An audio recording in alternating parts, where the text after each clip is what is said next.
This video is to share with you how to create the first day of your Pong video game.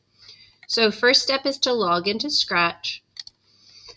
Logging into Scratch, we click sign in because you already have an account. Username and password you will find in the Google Classroom under classwork. Usernames are on the left. Everyone has the same password, it's on the right. Once you enter that, go ahead and sign in. Once I'm signed in, I'm going to go ahead and click Create. When I click Create, I'm going to end up at this screen right here. The first thing we do with our video games is we name them. Last name, the name of the game, in this case it's Pong, and the class period we're in. Okay. And then after we click out of the box, we click Share so that it shares it to the classroom, and we click See Inside to get back. We X out of the cat to get rid of our sprite. And so we should have a blank starting screen. We're going to go ahead to Schoology. You'll see a background assignment.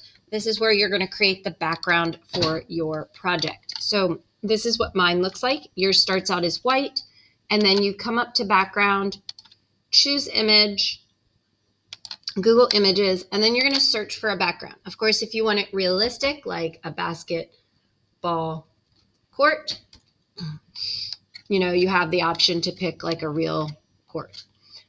If you want it more cartoony, then you might want to say cartoon or clip art after the word. And then maybe you'll find something like this that you like, right? Or this. Okay. Different things. Whatever you pick, okay, it's going to be on your slide. Okay, make sure it takes up the whole slide. Okay, and school appropriate. Scratch, of course, has backgrounds that you can pick, but we're not doing that. So if I would just click on this, of course, there are backgrounds. We're not using those. We're being a little fancy and making our own.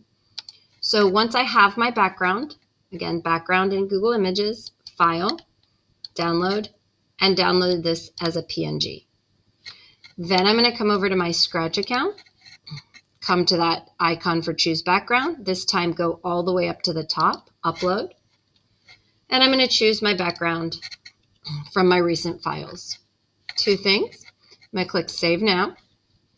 I see this empty background. I'm going to click on it and trash can it.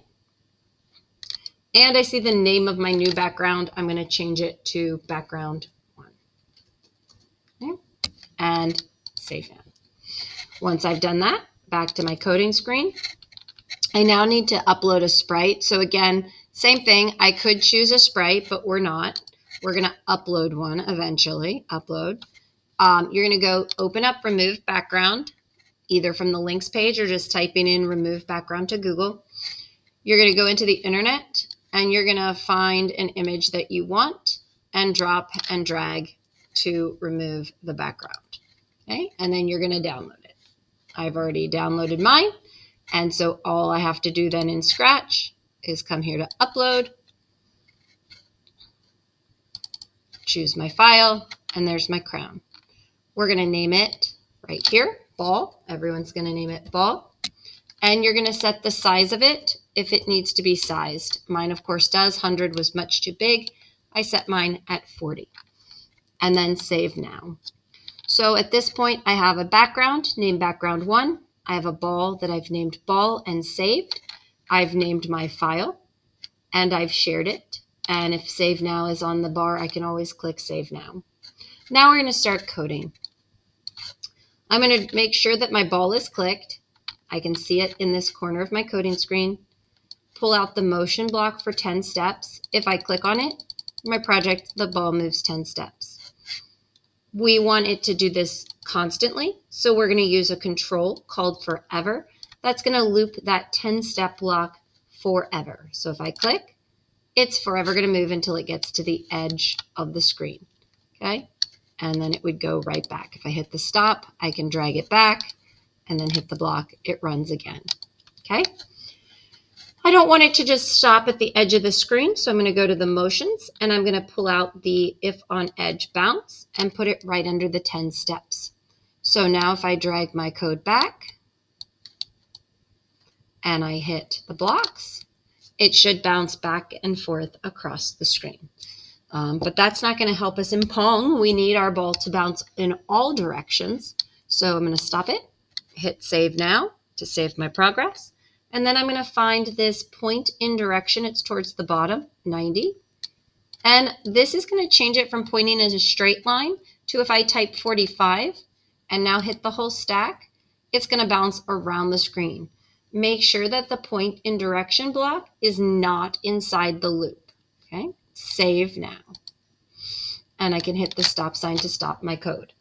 Right? The last thing I want to do is I do not want to have to click every time the stack of blocks to trigger this. So you have event blocks. Event blocks are user blocks that are triggered to occur like when you hit a mouse pad or when you hit an arrow key. So this is going to be when I click the green flag, all the game should start. And all my code starts running when that button is pressed. Okay?